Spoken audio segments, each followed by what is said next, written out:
லாணி தங்கலானி வெல்லவாவா ஆதியோனி.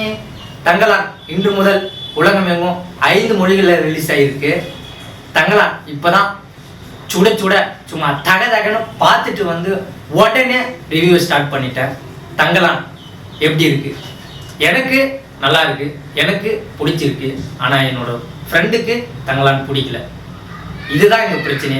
ஒரு சில set of ஆடியன்ஸுக்கு தங்கலான் ரொம்பவே பிடிக்கும், ஒரு சில ஆடியன்ஸுக்கு தங்கலான் சுத்தமாக பிடிக்காது.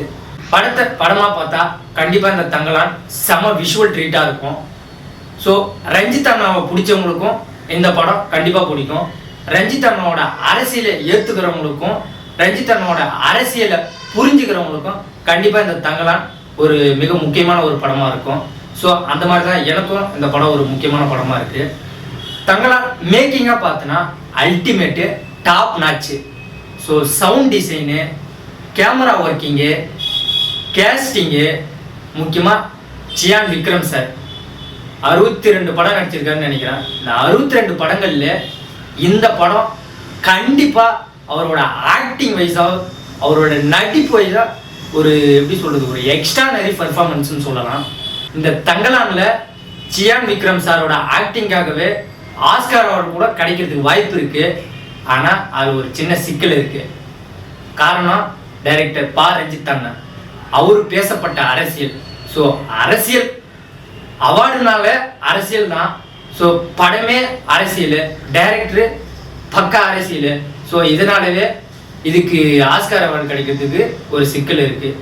ஜீவ் பிரகாஷ் மியூசிக்கு ஹிஸ்டாரிக்கல் ஒரு பீரியட் மூவினாலே அவர் இறங்கி தரமாக செய்வார். ஸோ அந்த மாதிரி தான் இந்த தங்கலான் படத்துலையும் மியூசிக்கை சும்மா பிச்சு உதறி இருக்காரு.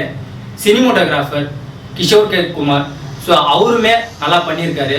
ஆனால் ரொம்பவே கஷ்டப்பட்டுருக்காங்க. ரொம்பவே இந்த படத்தில் நடித்த ஒவ்வொரு டெக்னீஷியனும் ஒவ்வொரு ஆர்டிஸ்ட்டுமே எல்லாருமே இந்த படத்தில் ரொம்பவே மெனக்கிட்டு இருக்காங்க, ரொம்பவே கஷ்டப்பட்டு இருக்காங்க. அது எல்லாமே இந்த படத்தில் நல்லாவே தெரியுது.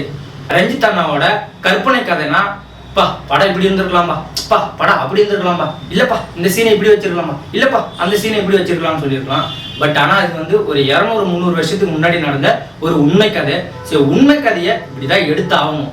உண்மை கதையை அவரோட கற்பனை கதையை சேர்ந்து வேற மாதிரி கொடுத்துருந்தா அந்த உண்மை கதையை வந்து ஒரு ஒரு சாயல் போயிட்டு இருக்கும். இது உண்மை கதை மாதிரி தெரிஞ்சிருக்காது. ஸோ இது உண்மை கதைன்றதால படம் இப்படிதான் எடுத்தாகணும், இப்படிதான் எடுத்து இருக்கணும். ஸோ இதில் எந்த ஒரு மாற்று கருத்துமே இல்லை. முக்கியமாக வந்து என்னோட நண்பர் இன்ஸ்டாகிராம் ஃப்ரெண்ட் அன்புடன் அர்ஜுன், அவர் வந்து விக்ரமோட பையனா அசோகனா பண்ணியிருக்காரு. அவருமே நல்லா பண்ணியிருக்காரு. முக்கியமாக அப்புறம் வந்து மினிக்கி மினிக்கி சாங்கு, தங்கலானி, ஸோ அந்த சாங்குமே வந்து எல்லாமே நல்லா இருக்கு. மினிக்கி மினிக்கியோட கோரியோகிராஃப் சாண்டி மாஸ்டர்னு நினைக்கிறேன், அவருமே வந்து நல்லா பண்ணியிருக்காரு. முக்கியமாக சொல்லி அவங்க இந்த படத்தில் வந்து லைட்டிங் எங்கேயுமே யூஸ் பண்ணவே இல்லை. ஸோ அதுவுமே எல்லாமே தீப்பந்தம், நெருப்பு இந்த மாதிரி தான் பயன்படுத்தியிருக்காங்க. ஸோ மேக்கிங் வைஸாக இந்த படம் வந்து டாப் நாச்சு.